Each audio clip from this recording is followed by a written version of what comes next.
Hello বন্ধুরা, শুভ সকাল, good morning. তোমরা সবাই কেমন আছো? আমি খুব ভালো আছি।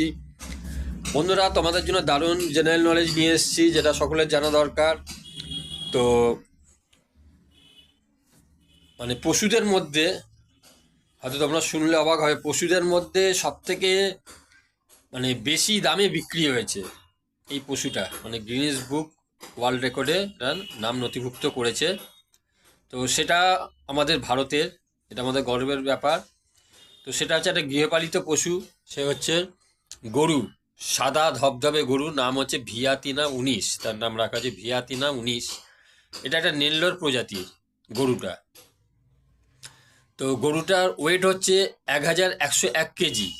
1101 কেজি, সাদা ধবধবে, বিশাল বড়। 1101 কেজি তার বুঝতে পারছো সাইজ। আর দেখতে